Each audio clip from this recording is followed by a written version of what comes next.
No oitavo episódio desta série, iremos conhecer a história de um mestre que, após ascender, escolheu ser chamado simplesmente de irmão, do latim frater, pois sua missão desde tempos remotos é mostrar que é possível a união dos povos, por meio da fraternidade. Atingida a maestria com sua ascensão, o termo frater deu origem ao seu nome, Afra, e posteriormente ao continente que o recebeu como patrono de seu povo, a África.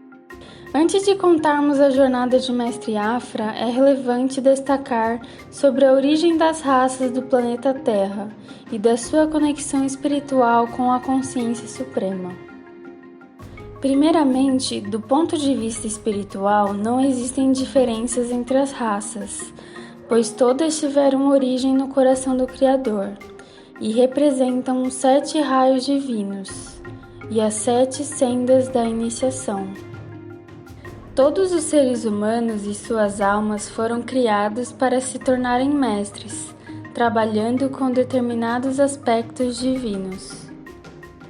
As pessoas da raça branca vieram para aprender sobre as chamas amarela da sabedoria, rosa do amor e branca da pureza. Os seres da raça amarela, o povo da terra de Qin ou China, servem no raio da sabedoria, enquanto os que têm a pele avermelhada devem ampliar a chama rosa do amor divino. Já as pessoas da raça negra vieram sob a influência dos raios azul e violeta.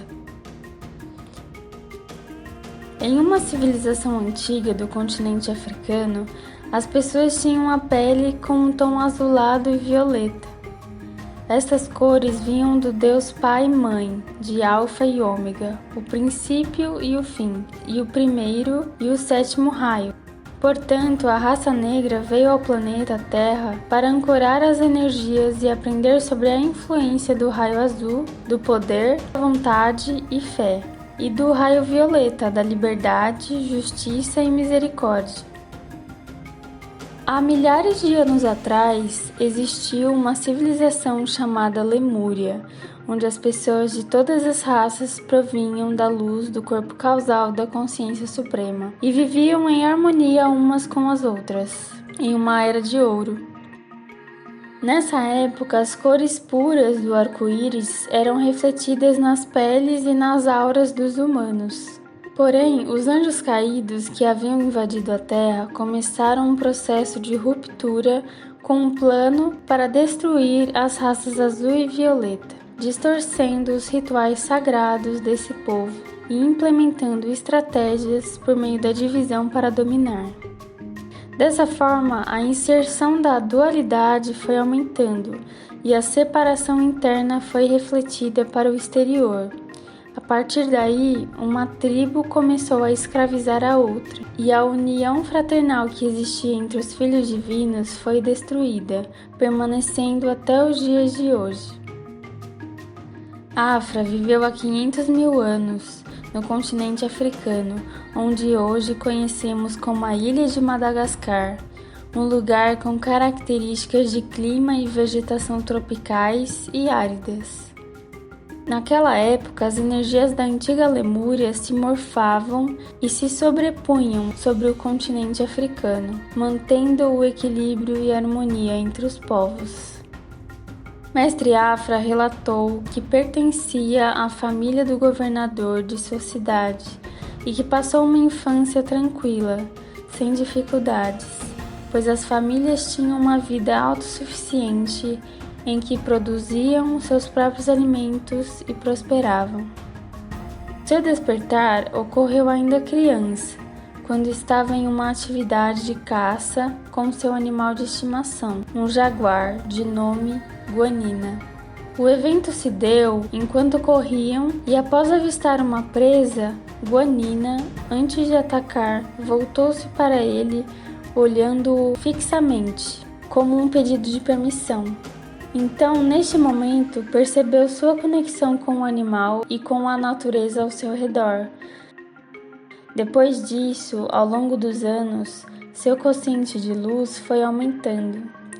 e, por consequência, sua integração com as plantas e os animais, que percebiam sua energia e se aproximavam. Afra começou também a produzir soluções para enfermidades e a ajudar as pessoas necessitadas que vinham lhe procurar. Naquela vida, ele pressentia que os tempos de harmonia não durariam, pois percebia a influência de energias contrárias à luz, à união e à fraternidade, que cresciam sutilmente, e não tardou muito para que as notícias de rivalidades entre as terras vizinhas chegassem até a sua cidade.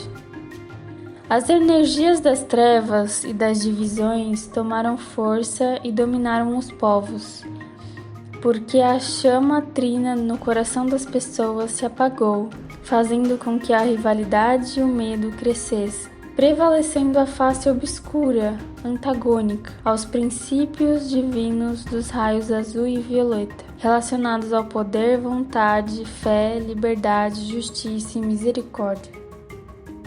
Diante dos fatos, sua alma, ao ativar alguns aspectos de sua consciência, não pôde se manter inerte. Embora não fosse de sua natureza escolher lados, foi necessário se posicionar para manter a integridade de seus princípios. Portanto, influenciou diretamente seu reino para que se mantivessem coesos e não deixassem a onda sutil de rivalidade, poder e ganância tomar conta deles.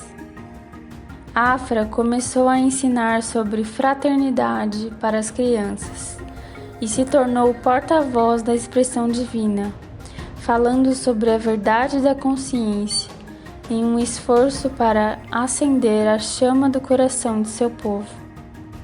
Por esse motivo, tornou-se conhecido e malquisto pelos líderes de outras cidades e viveu momentos difíceis. Mas apesar dos desafios, Afra não esmoreceu e não desistiu. Defendeu os princípios da consciência suprema até que foi capturado, preso, morto e esquartejado, sendo seu corpo usado como exemplo para os seguidores de seus princípios, da mesma forma como aconteceu com Jesus, no Gólgota, e Tiradentes, no Brasil. Mestre Afra nos conta que, momentos antes de sua morte, aconteceu a sua ascensão, portanto, não passou por sofrimento e dor. De alguma forma, sabia o que aconteceria e se viu em uma redoma de consciência, em um espaço seguro, onde ficou observando os eventos que se sucederam com seu corpo, enquanto estava em um estado de comunhão com a luz. Com esse relato, podemos observar que o desencarne violento de Mestre Afra demonstra como a humanidade, em sua inconsciência e densidade, se comporta diante do Cristo. Mesmo depois de ascensionado, Mestre Afra teve permissão de retornar ao plano físico, em uma nova encarnação, em um momento futuro de maior abertura pela vindoura transição, pois sentia que sua missão com a raça negra ainda não estava completa. Intuiu que precisava ajudar as pessoas imersas na dualidade. Assim, veio para ser uma presença ou chama de unidade e fraternidade entre os povos, e para reavivar o sentimento de liberdade à raça negra, que por muito tempo escolheu abortar. Foi quando, em 18 de julho de 1918, na tribo de Mevezo ou Muezo, cabo oriental da União Sul-Africana, nasceu Nelson Mandela, pai da moderna nação sul-africana, onde é normalmente referido como Madiba, nome de seu clã, ou Tata, pai. Mandela foi um dos maiores símbolos da luta contra o preconceito em toda a história da humanidade. Dedicou 67 anos de sua vida por um mundo mais justo, por meio do serviço público, como advogado de direitos humanos, prisioneiro de consciência e pacificador internacional. Em 1948, Mandela coordenou a chamada Campanha de Desafio contra o Apartheid, que era um regime de segregação racial da África do Sul, durante a qual cerca de 8.500 ativistas foram presos. Em 1964, Mandela foi condenado à prisão perpétua. Em 1976, no chamado Levante de Soweto, 10.000 estudantes negros realizaram uma passeata pacífica. A polícia reagiu abrindo fogo contra as pessoas. O massacre deixou 566 mortos. Até 1986, diversas revoltas contra o apartheid tomaram conta da África do Sul. O governo de minoria branca decretou o estado de emergência. Mandela rejeitou a liberdade condicional proposta pelo presidente Pieter Botha. Em 1987, o Congresso Nacional Africano e ativistas brancos anti-apartheid assinaram um manifesto pela libertação de Mandela. No entanto, somente em 11 de fevereiro de 1990, o governo de Frederick de Klerk apresentou medidas liberalizantes e anunciou a liberdade do líder, que deixou a prisão. O fim do apartheid acabou decretado em 17 de novembro de 1993, quando então Mandela divide com Klerk o Prêmio Nobel da Paz. Em abril de 1994, Mandela venceu a primeira eleição multirracial da África do Sul e se tornou o primeiro presidente negro do país. Ficou no poder até 1999. Seu desencarne aconteceu aos 95 anos de idade, em 5 de dezembro de 2013, por complicações pulmonares.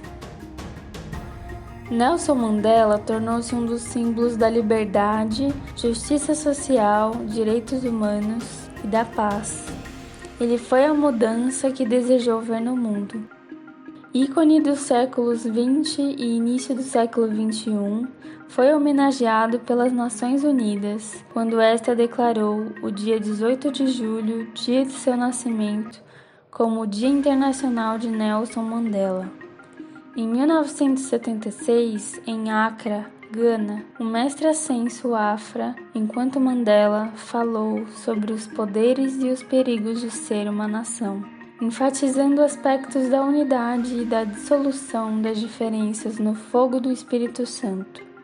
Ele disse: "Somos irmãos, porque somos da mesma mãe. Sou vosso irmão e não vosso senhor ou vosso mestre. Sou vosso irmão na senda. Compartilhei a vossa paixão pela liberdade. Estive convosco nos tempos de crise, durante os quais sofrestes injustiças. Orastes ao Senhor pedindo justiça, e o Senhor revelou-vos o plano divino para esta nação e para este continente. Vivi no vosso coração por centenas de anos, enquanto labutáveis sob o peso da opressão autoimposta internamente e exercida sobre vós externamente." Ainda sobre sua encarnação como Mandela, Afra comenta que ele foi a presença de um irmão que tinha um sorriso de contentamento de ser. Também complementa, revelando que eventos estão se desenrolando no plano sutil para que a raça negra possa regressar ao seu propósito original, de liberdade e independência. Porém, conforme mensagem de Saint-Germain para Afra, no intuito de que transmitisse aos seus descendentes na América, ele disse: "Para isso é necessário despertarem para a poderosa chama do coração, por meio da senda da iniciação, sob a direção do Espírito Santo, e pedirem a aceleração da luz e a purificação das trevas interiores." Por fim, Mestre Afra se despede deixando a seguinte mensagem aos iniciados: "Fui uma pessoa de carne e osso, e consegui atingir minha iluminação."